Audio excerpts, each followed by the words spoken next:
आप सभी का स्वागत है हमारे चैनल एग्जाम क्लस्टर झारखंड में। इस वीडियो में मैं आपको बताऊंगा कि अगर आप अपना जेपीएससी का फॉर्म घर बैठे बैठे भरना चाहते हो खुद से तो कैसे आप भर सकते हो। तो इस वीडियो में मैं आपको स्टेप बाय स्टेप प्रोसेस बताऊंगा कि आप अपना फॉर्म कैसे भरिए इसमें। तो चलिए इस वीडियो को शुरू करते हैं। और अगर आप हमारे चैनल पे न्यू है तो हमारे चैनल को सब्सक्राइब कर लीजिएगा। हम जेपीएससी एग्जाम से रिलेटेड हर एक इन्फॉर्मेशन इस चैनल पे डालते रहेंगे। तो चलिए इस वीडियो को हम शुरू करते हैं। तो चलिए सबसे पहले आपको करना क्या है कि आपको अपना गूगल खोल लेना है। फिर गूगल के ऊपर पे जाइए और सीधे यहाँ पर लिखिए आप जेपीएससी। जेपीएससी जैसे ही लिखिएगा बहुत सारा चीज आ जाएगा, बट जेपीएससी में सीधे आप क्लिक कर दीजिए। उसके बाद देखिए यहाँ पर आपको ऐसा दिखेगा झारखंड पब्लिक सर्विस कमीशन, और ऊपर में आपको jpsc.gov.in दिखेगा। यहाँ पर आपको फिर ये वाला जेपीएससी पब्लिक सर्विस कमीशन में क्लिक कर दीजिए। क्लिक करने के बाद देखिए आपके सामने ऐसा पेज खुलेगा। तो उसके बाद देखिए आप यहाँ पर सीधा देख सकते हो तीन आपको यहाँ पर नोटिफिकेशन दिख रहा है। तो सबसे ऊपर वाला जो है अभी ये दिखा रहा है, इसमें application form for the combined civil services PT exam. तो इसमें आपको क्लिक कर देना है। जैसे ही आप इसमें क्लिक करिएगा तो फिर देखिए आपके सामने ये पेज खुल जाएगा, Jharkhand public service commission Ranchi. यहाँ पर आप देख सकते हो बहुत सारा कुछ दिया हुआ है कि कमेंसमेंट ऑफ ऑनलाइन एग्जाम कब इसका डेट आया था, कितना तारीख तक डेट है। फिर आपको यहाँ दिख रहा होगा अप्लाई ऑनलाइन। इस अप्लाई ऑनलाइन पे आपको क्लिक कर देना है। जैसे ही आप इस अप्लाई ऑनलाइन पे क्लिक करिएगा तब आप इस फॉर्म पे पहुंच जाइएगा, जेपीएससी का फॉर्म पे। तो इस फॉर्म को अब हम स्टेप बाय स्टेप भरेंगे और देखेंगे कि आपको क्या क्या इसमें डालना है, क्या क्या नहीं डालना है। जैसे ही आपके सामने ये फॉर्म खुलेगा आपको बहुत सारा इसमें कॉलम्स दिख रहा है। जैसे कि यहाँ पर देखिए नेम ऑफ एप्लीकेंट। इस फॉर्म में एक चीज है इंपॉर्टेंट जो आपको ध्यान देनी चाहिए कि जैसे यहाँ पर आपको जो स्टार मार्क दिख रहा है, यहाँ वाला जो स्टार मार्क आपको यहाँ पर दिख रहा है ऐसे स्टार, ये जितने भी स्टार मार्क्स वाले कॉलम्स है ये कंपलसरी है, ये मतलब इंपॉर्टेंट है, इसको आपको भरना ही है। अगर आप ये नहीं भरिएगा तो आपको फिर फॉर्म आगे प्रोसीड नहीं होगा आपका फॉर्म। तो इसको आपको भरना ही पड़ेगा। तो सबसे फर्स्ट क्या है, नेम ऑफ द एप्लीकेंट। उसके बाद क्या है, फादर्स नेम। फिर क्या है, मदर्स नेम, इतना डालना है। फिर जेंडर क्या है, मेल फीमेल जो भी है वो डाल दीजिए यहाँ पर। फिर आप मैरिड हो या नहीं हो यहाँ पर यस और नो कर दीजिए। और उसके बाद अगर आप मैरिड हो तो अपने हस्बैंड का नाम डाल देना है यहाँ पर। उसके बाद जो अगला है वो है नंबर ऑफ लाइफ स्पाउस या स्पाउसेस। इसमें आपको ये भरना है अगर आपका एक से ज्यादा वाइफ है या एक से ज्यादा हस्बैंड है या जितना भी है तो उसका नंबर आपको डालना है यहाँ पर, समझे। तो ये था, ये भी कंपलसरी पॉइंट है कि अगर आपकी एक से ज्यादा बीवियां हैं तो आपको यहाँ पर डालना पड़ेगा, या एक से ज्यादा हस्बैंड है तो आपको यहाँ पर डालना पड़ेगा। तो ये वाला है। अगर आप अनमैरिड हो तो यहाँ पर आप 0 डाल दीजिए, और अगर आपकी केवल एक वाइफ है तो आपको 1 डाल देना है यहाँ पर। समझ में आ रहा है। उसके बाद जो अगला पॉइंट है वो है आधार नंबर। आधार नंबर बेसिकली आपको जो मिला हुआ है वो आपको यहाँ डाल देना है, ये कंपलसरी नहीं है यहाँ पर, क्योंकि आप देखिए स्टार मार्क यहाँ पर नहीं दिया हुआ है। उसके बाद है नेशनलिटी। नेशनलिटी यहाँ पर इंडियन पहले से भरा हुआ आएगा आपका। उसके बाद देखिए मदर टंग क्या है आपका, हिंदी, इंग्लिश, बंगाली, उर्दू, जो भी होगा आप यहाँ डाल सकते हो।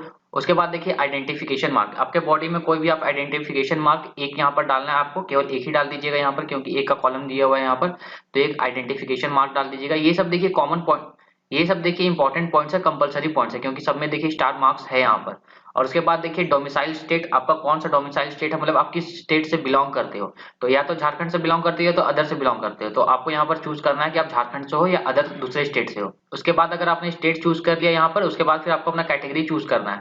तो उसके बाद देखिए कैटेगरी है, तो ये कैटेगरी बेसिकली झारखंड वालों के लिए है। झारखंड से अदर स्टेट में जो भी है, अदर स्टेट वाले जितने भी है उनको अदर्स में डालना पड़ेगा। उसके बाद देखिए अगला है कैटेगरी। कैटेगरी में आपको unreserved, EWS, EBC, BC, scheduled caste, scheduled tribe, इसमें से जो भी चूज करना कर लीजिए। और यहाँ पर एक पॉइंट है जो आपको ध्यान देना चाहिए, यहाँ पर लिखा हुआ है, जो यहाँ पर देख सकते हैं आप, लिखा हुआ है कि reserve category candidates must bring original caste certificate at the time of verification of documents before interview. मतलब ये कहना यही चाह रहे हैं कि इंटरव्यू से पहले आपका डॉक्यूमेंट वेरिफिकेशन होगा, तब आपको अपना ओरिजिनल कास्ट सर्टिफिकेट लेकर के आना है। अब देखिए अगला जो पॉइंट है, are you primitive tribes only for scheduled tribe candidates. जितने भी शेड्यूल्ड ट्राइब के कैंडिडेट्स हैं उनके लिए ये वाला ऑप्शन है। देखिए झारखंड में टोटल 32 ट्राइब्स है, उसमें से 9 ट्राइब्स जो हैं जो बहुत ही पिछड़े हुए हैं उनको प्रिमिटिव ट्राइब्स बोला जाता है। तो ये वाला जो पॉइंट है ये आप देख लीजिएगा कि आपका जो ट्राइब है वो प्रिमिटिव में आता है या नहीं आता है। तो उसके बाद आपको यहाँ पर यस और नो कर देना है, ठीक। उसके बाद देखिए do you claim reservation on the basis of handicapped. अगर आप एक हैंडीकैप है तो आप यहाँ पर रिजर्वेशन क्लेम कर सकते हो। अगर आप नहीं हो तो यहाँ नो कर दीजिएगा। उसके बाद देखिए क्या है, अगर आप यहाँ पर यस करते हो तो फिर आपको यहाँ पर अपने हैंडीकैपनेस का यहाँ पर देना पड़ेगा कि are you minimum 40% permanently physically challenge person. मतलब यहाँ पर आपको अपना डिसेबिलिटी का यहाँ पर थोड़ा सा देना पड़ेगा इन्फॉर्मेशन, आप में किस टाइप का डिसेबिलिटी है ये आपको इन्फॉर्मेशन यहाँ पर देना पड़ेगा अगर आप यस करते हो तो। और उसके बाद फिर देखिए आप अगला जो पॉइंट है, do you claim reservation under sports quota. अगर आप स्पोर्ट्स कोटा के अंडर में रिजर्वेशन क्लेम करना चाहते हो, क्योंकि आपको भी पता है कि स्पोर्ट्स कोटा के लिए कुछ सीट्स रिजर्व्ड है, तो आपको अगर उस पोस्ट के लिए अगर रिजर्वेशन क्लेम करना है तो आपको यहाँ पर तो आपको यहाँ पर यस और नो करना पड़ेगा। अगर आप रिजर्वेशन क्लेम कर रहे हो स्पोर्ट्स कोटा के अंडर में तो यस करिएगा, अदरवाइज नो करिएगा। और स्पोर्ट्स कोटा के लिए क्या मांगा जा रहा है ये आपको अगर जानना है तो इस नोटिस में देखिएगा, उसमें दिया हुआ है। अगला जो पॉइंट है वो है आर यू एक्स सर्विसमैन, कि आप क्या एक्स सर्विसमैन है, मतलब क्या पहले आपने कोई जॉब किया था उसे आप छोड़ चुके हैं। जस्ट लाइक कि बहुत कोई होते हैं जो आर्मी वगैरह में होते हैं या किसी दूसरे डिपार्टमेंट या किसी दूसरे जॉब में होते हैं जो कुछ टाइम के बाद छोड़ चुके होते हैं, तो वैसे लोगों के लिए ये वाला ऑप्शन है। तो अगर आपने पहले कोई गवर्नमेंट का जॉब किया था और छोड़ चुके हो तो आप यहाँ पर यस कर दो, और अगर आपने अभी तक कोई भी गवर्नमेंट जॉब नहीं किया है तो यहाँ पर नो कर दीजिएगा। उसके बाद है यहाँ पर आपको अपना फोन नंबर डालना है, मोबाइल नंबर, यहाँ पर ईमेल आईडी डालना है। देखिए फोन नंबर और ईमेल आईडी अपना जरूर याद रखिएगा डालने के बाद, क्योंकि यहाँ पर देखिए एक पॉइंट लिखा हुआ है, यहाँ पर भी नीचे क्या लिखा हुआ है देखिए, please keep the email ID for downloading registration slip admit card and receiving other information. मतलब ये आपके ईमेल आईडी में ये सारा इन्फॉर्मेशन आपको भेजते रहेंगे हमेशा, कि आपका रजिस्ट्रेशन स्लिप वगैरह जो कुछ भी होगा वो आपके ईमेल में आ जाएगा। तो ईमेल आईडी जरूर रखिएगा, अच्छा से भूलिएगा मत उसे। फिर यहाँ पर कंफर्म ईमेल आईडी, आपको अपना ईमेल आईडी जो ऊपर आपने डाला है उसे आप यहाँ पर फिर डाल दीजिए, यहाँ पर डाल दीजिए फिर से अपना ईमेल आईडी। उसके बाद अपना डेट ऑफ बर्थ डाल दीजिए यहाँ पर। और ये जो डेट ऑफ बर्थ डालना है ये आपको अपने मैट्रिक के सर्टिफिकेट के हिसाब से डालना है, कि आपका मैट्रिक का जो सर्टिफिकेट है उसमें आपका जो डेट ऑफ बर्थ है आपको वही वाला डेट ऑफ बर्थ यहाँ पर डालना है। यहाँ पर देखिए जो डेट ऑफ बर्थ का यहाँ जो कॉलम दिया हुआ है, डेट ऑफ बर्थ में आपको क्या भरना है, यहाँ पर आपका यहाँ जो दिख रहा होगा आप यहाँ डायरेक्ट लिख नहीं सकते हो, यहाँ पर आपको इसमें करना पड़ेगा कैलेंडर वाले ऑप्शन में। इसमें हम जैसे ही क्लिक करिएगा यहाँ कुछ होगा नहीं, तो आपको मे भी लगेगा शुरू में कि ऐसा इस सर्वर के चलते हो रहा है कि सर्वर स्लो है, बट सर्वर स्लो नहीं है, इसमें जो है वो ऊपर में आ रहा है। ये जैसे कि आप यहाँ ऊपर में देख सकते हैं, ऊपर में ये कैलेंडर आ रहा है जहाँ पर से आपको अपना डेट ऑफ बर्थ डालना है। तो यहाँ पर आप जो भी है आपका डेट ऑफ बर्थ मान लीजिए कुछ भी, मैं यहाँ पर जैसे डाल देता हूँ। जैसे ही आप वहाँ पर अपना डेट ऑफ बर्थ डालिएगा देखिए आपका यहाँ पर ये सारा कॉलम भरा हुआ आएगा, आपका डेट ऑफ बर्थ यहाँ पर आ जाएगा। उसके बाद फिर यहाँ पर देखिए जो एज वाला जो कॉलम था यहाँ पर योर एज, ये अपने आप ऑटोमेटिक कैलकुलेट करके आपको बता देगा कि इस कट ऑफ डेट के कट ऑफ डेट यहाँ पर आपको दिया हुआ है 1/8/2016, उसके हिसाब से आपका कितना एज हो गया है वो आपको यहाँ दिखा देगा। और कट ऑफ डेट 1/3/2021 के हिसाब से आपका जो कट एज हो रहा है वो आपको यहाँ पर दिखा देगा। समझ में आया? तो ये दोनों कॉलम आपको खुद से नहीं भरना था, ये ऑटोमेटिक फिलअप हो जाएगा जैसे ही आप डेट ऑफ बर्थ यहाँ पर डालिएगा। तो डेट ऑफ बर्थ का जो ये कॉलम है, डेट ऑफ बर्थ का जो ये फिल करने के लिए कैलेंडर निकल रहा है वो कहाँ पर निकल रहा है ये ध्यान दीजिएगा, ये आपका कोना में निकल रहा है वेबसाइट का यहाँ पर। ठीक, उसके बाद यहाँ पर आता है एड्रेस। एड्रेस में देखिए कोरस्पोंडेंस, मतलब ये है कि अभी आप कहाँ पर रह रहे हो, ये आपका अभी का एड्रेस है, लाइव एड्रेस, कि अभी आप कहाँ रह रहे हो वो आप यहाँ डाल दीजिएगा। उसके बाद फिर आपको यहाँ पर देखिए परमानेंट एड्रेस। परमानेंट एड्रेस मतलब आपका ओरिजिनल घर कहाँ पर है। बहुत लोग होते हैं जो कहीं और जगह रहते हैं अपने घर को छोड़ करके, तो वो होता है कि वो एड्रेस आप यहाँ पर डाल दीजिएगा जहाँ पर रह रहे हो, और आपका जो परमानेंट एड्रेस जहाँ पर आपका परमानेंट घर है उस एड्रेस को आप यहाँ पर डालिएगा। और आपका अगर सेम है परमानेंट एड्रेस और कोरस्पोंडेंस एड्रेस, मतलब अभी का एड्रेस और आपका परमानेंट एड्रेस सेम है, तो आप दोनों में यहाँ पर ये टिक कर दीजिएगा, तो आपका दोनों एड्रेस सेम हो जाएगा। ठीक, उसके बाद देखिए यहाँ पर होता है एजुकेशन क्वालिफिकेशन। फिर आपको एजुकेशन क्वालिफिकेशन यहाँ पर डालना है।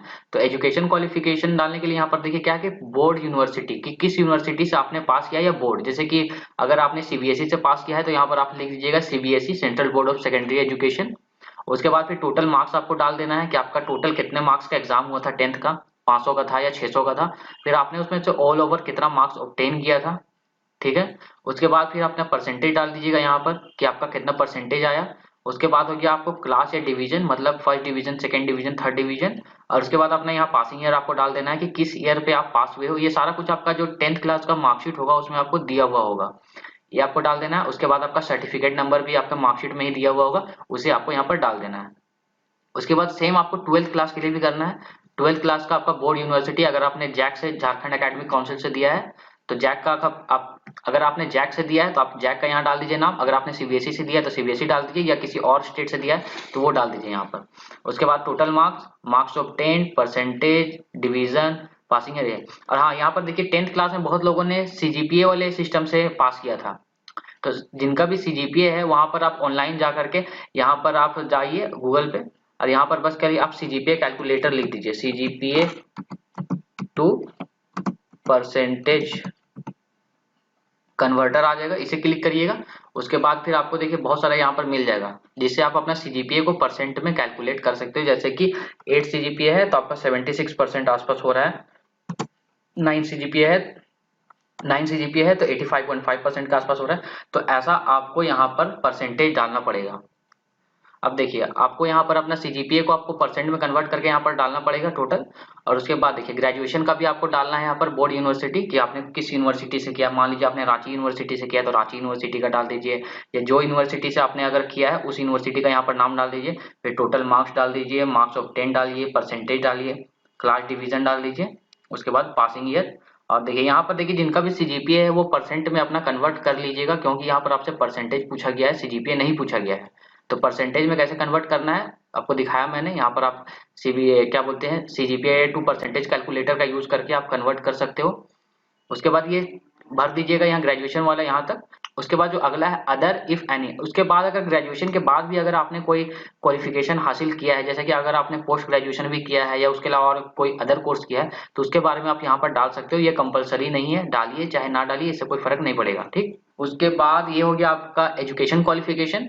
उसके बाद अगला जो है whether you are employed with government of Jharkhand, ये पॉइंट जो है ये जो आप देख सकते हैं यहाँ पर कि आप क्या झारखंड गवर्नमेंट के एम्प्लॉय हैं। अगर आप झारखंड गवर्नमेंट के अंडर में अभी जॉब कर रहे हैं तो आप यहाँ पर यस कीजिएगा, अदरवाइज यहाँ पर नो कर दीजिएगा। ठीक, जैसे ही आप नो करिएगा ये देखिए ये पूरा कुछ ब्लैंक हो जाएगा, इसमें आपको फिर कुछ डालना नहीं है। नो करने के बाद ये सारा कुछ ब्लैंक हो जाएगा, ऐसा देख रहे हैं ब्लैक हो गया ये।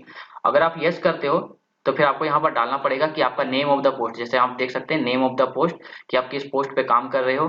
उसके बाद है nature of the post. Nature of the post मतलब आप परमानेंट बेसिस पे हायर्ड हो या आप कॉन्ट्रैक्ट बेसिस पे हायर्ड हो। तो आप परमानेंट बेसिस पे अगर हायर्ड हो तो यहाँ पर परमानेंट लिख दीजिएगा, कॉन्ट्रैक्ट बेसिस पे तो कॉन्ट्रैक्चुअल लिख दीजिएगा। और उसके बाद फिर है डेट ऑफ अपॉइंटमेंट कि आपका जॉब कब लगा था, ये आपको यहाँ पर भर देना है। और उसके बाद फिर आपको क्या करना है लेंथ ऑफ द सर्विस कि आपने यहाँ कितने सालों तक इस जॉब में काम किया है। और उसके बाद क्या है name of the employer department कि आप किस डिपार्टमेंट में काम कर रहे हो। जैसे जस्ट लाइक अगर आप एक टीचर हो गवर्नमेंट टीचर तो आप यहाँ पर या एजुकेशन डिपार्टमेंट लिख सकते हो। ठीक, ये था कि अगर आप एक गवर्नमेंट एम्प्लॉय हैं झारखंड गवर्नमेंट के अंडर में तब, अदरवाइज नो कर दीजिए, ये सारा कुछ खत्म। और हाँ दूसरा चीज यहाँ पर देखिए ये भी है कि अगर आप एम्प्लॉय हैं तो आपको एक सर्टिफिकेट लेना पड़ेगा अपने डिपार्टमेंट की ओर से, नो ऑब्जेक्शन सर्टिफिकेट नंबर। देखिए नो ऑब्जेक्शन सर्टिफिकेट आपको लेना पड़ेगा, उसमें एक नंबर दिया हुआ रहेगा सर्टिफिकेट नंबर, वो आपको यहाँ पर लिखना है इस वाले बॉक्स में। और उसके बाद ये जो सर्टिफिकेट था नो ऑब्जेक्शन सर्टिफिकेट, ये जिस डेट पे इशू हुआ था वो डेट का आपको यहाँ पर डालना है। उसके बाद जो ये वाला है इशूड बाय कि किस ऑफिसर ने आपका जो ये नो ऑब्जेक्शन सर्टिफिकेट था इशू किया था उसके बारे में यहाँ पर आपको लिखना है। ठीक, जिस भी ऑफिसर ने किया था उसका पोस्ट आप यहाँ पर लिख दीजिए। उसके बाद जो अगला पॉइंट है वो है have you been debarred by UPSC any state public. इसमें आपको ये कहा जा रहा है कि क्या आपको कभी भी किसी भी एग्जाम में मतलब यूपीएससी या किसी स्टेट पब्लिक पीसीएस का कोई भी एग्जाम में आपको क्या कभी निकाला गया है, मतलब कि आपको किसी मैल प्रैक्टिसेस के लिए चोरी चपाटी के लिए क्या आपको बैन किया गया है, तो उसके बारे में यहाँ इन्फॉर्मेशन पूछा जा रहा है। बेसिकली अगर आप कभी बार होता है चीटिंग करते हुए पकड़े जाते हो ऐसे गवर्नमेंट एग्जाम्स में तो आपको 1 साल या 2 साल के लिए बैन कर दिया जाता है या 3 साल के लिए, तो उसके बारे में पूछा जा रहा है कि आपको कभी बैन किया गया है। अगर नहीं तो यहाँ पर नो कर दीजिएगा, तो ये सारा कुछ ब्लैंक हो जाएगा। अगर आपको यस अगर आपको किया गया था तो उसके बाद यहाँ पर जो इन्फॉर्मेशन है वो डाल दीजिएगा। तो यहाँ पर तो बेसिकली सारे कोई का तो नो ही होगा, तो नो कर देते हैं। उसके बाद फिर देखिए यहाँ पर mention the relationship if you are relative of chairman member gazetted non gazetted employ of JPSC. अब देखिए ये पॉइंट कंपलसरी नहीं है, ये आप डालना चाहो तो डाल सकते हो, अदरवाइज नहीं भी डाल सकते हो। इसमें दिया हुआ है कि अगर आपको जेपीएससी के अंडर में जितने भी ऑफिसर्स हैं उनमें से अगर किसी कोई भी आपका अगर रिलेटिव लगता है तो आप उसके बारे में यहाँ पर आप डिस्क्रिप्शन डाल सकते हो कि कौन है और क्या रिलेशन आपका उससे लगता है। ठीक, इतना तो हो गया कॉमन। उसके बाद फिर क्या है यहाँ पर देखिए डिक्लेरेशन, अगर आप इतना भर लेते हो, देखिए मैंने इसे अभी नहीं भरा, मैं आपको भर के फिर अगला प्रोसेस पे ले जाऊंगा। देखिए इतना आप भर लेते हो उसके बाद फिर यहाँ पर क्या है आई हैव डिक्लेयर, मतलब ये सारा कुछ आपको ये दोनों टिक कर देना है, ऐसे टिक कर दीजिए। उसके बाद प्लेस डाल दीजिए कि किस जगह से आपने ये फॉर्म भरा है, उसके बाद ये हो जाएगा। उसके बाद फिर यहाँ पर आपको कैप्चा भरना है, ये ग्रीन वाला जो आपको दिख रहा है यहाँ पे, ये ग्रीन वाला जो दिख रहा है ग्रीन कलर से लिखा हुआ है 28641, यहाँ पर जो आपको दिख रहा है ग्रीन कलर का ये आपको सिक्योरिटी पिन यहाँ पर भर देना है। उसके बाद फिर आपको सेव एंड एडिट पे क्लिक कर देना है। तो चलिए मैं अपना भर लेता हूँ, उसके बाद फिर मैं आपको दिखाता हूँ कि सेव एंड एडिट पे जैसे आप क्लिक करिएगा तो आपको कौन से पेज पे ये पहुंचाएगा। जब अपना सारा डेटा भर लीजिएगा उसके बाद वहां क्लिक करने के बाद देखिए आपके सामने ऐसा खुल जाएगा। उसमें फिर आपको फिर और एक बार पूछेगा कंफर्म एंड फाइनल सबमिट, तो फिर आपको इसमें क्लिक कर देना है। फिर यहाँ पर देखिए are you sure to submit, edit change in application will not be allowed after submission, एक बार सबमिट कर दीजिएगा फिर आप एडिट नहीं कर सकते हो, इसलिए ओके कर देता हूँ। ओके करने के बाद ये आपका हो गया। ओके करने के बाद देखिए यहाँ पर आपका ये पेज खुल जाएगा, Jharkhand public service commission Ranchi का।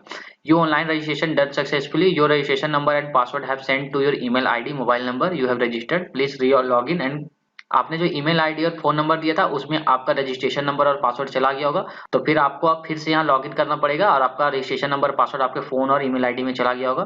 तो अब यहाँ पर मैं करता हूँ, देखिए ऐसा आपका आ जाएगा। यहाँ क्लिक करने के बाद फिर आपका देखिए रजिस्ट्रेशन नंबर डालना है, यहाँ आपको डेट ऑफ बर्थ डालना है, मतलब आपको लॉग इन करने मिलेगा। तो चलिए हम अपना रजिस्ट्रेशन नंबर और पासवर्ड डाल लेते हैं। देखिए जैसे ही आप डेट ऑफ बर्थ वाले पे यहाँ क्लिक करिएगा तो ये आपका यहाँ पर आएगा, कोना में आएगा डेट ऑफ बर्थ डालने के लिए। तो यहाँ पर आपको अपना डेट ऑफ बर्थ डालना है, जो भी है यहाँ पर आपको डालना है। उसके बाद यहाँ जब डाल लीजिएगा आप, मान लीजिए हम कुछ भी डाल देते हैं, अभी ऐसे डाल दिए तो देखिए ये यहाँ पर आ गया। अब ऐसा हो गया, अब ऐसे यहाँ पर आया, तो ठीक है, ये समझ गए आप लोग। तो जब आपने यहाँ पर अपना डेट ऑफ बर्थ और यहाँ पर आपका रजिस्ट्रेशन नंबर आपने डाल दिया, उसके बाद हम करते हैं लॉगिन पे क्लिक। लॉगिन करिए। लॉगिन पे क्लिक करने के बाद देखिए, लॉगिन में क्लिक करने के बाद देखिए आपका सारा डिटेल्स यहाँ पर ऐसा कुछ आ जाएगा। ये सारा डिटेल्स आपका यहाँ पर आ चुका है। मैंने यहाँ पर पर्सनल इन्फॉर्मेशन को ब्लर कर दिया है, बट आपको यहाँ समझ में आ जा रहा होगा कि ये कैसा आएगा। सारा कुछ आपने जो कुछ भी भरा ये सब कुछ यहाँ आ चुका होगा। यहाँ पर देखिए स्टेप 1 रजिस्ट्रेशन फॉर्म डिटेल्स मेरा कंप्लीट हो चुका है। यहाँ टिक देखिए हो गया, मेरा ग्रीन हो गया। अब उसके बाद देखिए मेरे पास और यहाँ पर 3 स्टेप है, upload photo and signature, payment process और फिर प्रिंट रजिस्ट्रेशन स्लिप। यहाँ पर अब हमको फोटो अपलोड करना है और सिग्नेचर अपलोड करना है, ठीक। तो चलिए अब इस प्रोसेस को भी देखते हैं आगे। यहाँ पर आपको बस क्लिक करना है। जैसे ही आप क्लिक करिएगा देखिए आपके सामने ये ऐसा खुल जाएगा, अपलोड इमेज। यहाँ पर आपको अपना फोटो अपलोड करना है, यहाँ पर आपको सिग्नेचर अपलोड करना है। और देखिए यहाँ पर दिया हुआ है कि आपका जो फोटो है वो कैसा होना चाहिए। यहाँ पर देखिए फोटो में दिया हुआ है कि आपका जो फोटो होना चाहिए वो जेपीईजी फॉर्मेट में होना चाहिए और 25 केबी तक का होना चाहिए, ठीक। 25 केबी तक का आपका फोटो होना चाहिए, यहाँ पर दिया हुआ है। और यहाँ पर देखिए सिग्नेचर आपको अपलोड करना है, आपका सिग्नेचर करना, और आपका सिग्नेचर 15 केबी तक में होना चाहिए। यहाँ देखिए यहाँ पर दिया हुआ है 15 केबी तक का आपका सिग्नेचर होना चाहिए। आपका सिग्नेचर का जो फोटो होगा, जो स्कैन कॉपी होगा या आप फोटो खींच करके करिएगा, उसका जो साइज होना चाहिए वो 15 केबी तक का होना चाहिए। अब हम इसे अपलोड करते हैं, फिर आगे बढ़ते हैं और आपको दिखाते हैं कि आगे क्या होगा। तो यहाँ पर अगर आप लोगों ने अपना फोटो और सिग्नेचर अपलोड कर दिया है तो और गौर कीजिएगा कि अगर आपका फोटो का साइज अगर ज़्यादा बड़ा होगा, 25 केबी से बड़ा होगा, तो आपको यहाँ पर ऐसे दिखा देगा ये photo file size up to 25 KB, यहाँ पर रेड कलर से आ गया है। तो मैंने इसे ठीक कर दिया, फिक्स कर दिया। अब देखिए मैं सबमिट पर क्लिक कर देता हूँ, देखिए मेरा ले लिया है। अब देखिए यहाँ पर क्या लिखा, are you sure upload selected image, edit change in application will not be allowed after submission. यहाँ पर देखिए क्या लिखा हुआ है कि एक बार आपने सबमिट कर दिया तो फिर आप अपना फोटो सिग्नेचर चेंज नहीं कर सकते हो, ठीक। तो मैं कर देता हूं ओके। देखिए मेरा यहाँ पर फिर देखिए आ गया फोटो जो मैंने अपलोड किया अपना, और जो सिग्नेचर मेरा है वो यहाँ पर आ गया है, ठीक। उसके बाद अब मुझे अगला जो प्रोसेस है वो है पेमेंट प्रोसेस। जैसे ही आप अपलोड फोटो सिग्नेचर कर लीजिएगा उसके बाद आपने प्रोसीड किया आगे, उसके बाद देखिए आपका जैसे ही हो गया फिर पेमेंट प्रोसेस पे जैसे ही आप क्लिक करिएगा तो आपका ऐसा पेज खुल जाएगा। यहाँ पर आपका सारा डिटेल्स आ जाएगा, registration number, candidates name, date of birth, gender category, mobile number, amount कितना पे करना है और आपका स्टेटस क्या है, पेंडिंग है या नहीं। देखिए अभी अभी मैंने अपना जो सारा ये प्रोसेस स्टेप 2 कंप्लीट किया है। तो यहाँ पर देखिए क्या लिखा हुआ है ये जरूर ध्यान दीजिएगा, यू आर रिक्वायर्ड टू पे the examination fee after 1 working day after 12 PM।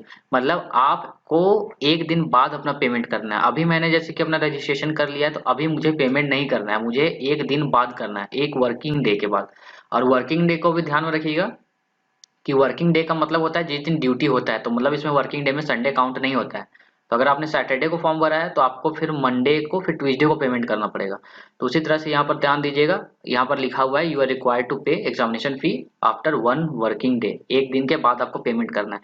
भले यहाँ पर आप देखिएगा कि आपको यहाँ पर दे रहा होगा ऑप्शन कंटिन्यू टू पे यूजिंग SBI कलेक्ट, जैसे कि देखिए यहाँ पर दिया हुआ है। मैं इस पर क्लिक भी कर देता हूँ, देखिए क्लिक करूंगा वेबसाइट नहीं खुल रहा है, ठीक, ये नहीं खुल रहा है अभी। तो इससे आपको समझ में आ गया होगा कि आपको एक दिन बाद पेमेंट करना है। यहाँ तक चलिए अपलोड फोटो सिग्नेचर हो गया, बस यहाँ तक रुक जाइए। उसके बाद अब अगला पेमेंट अब एक दिन बाद होगा।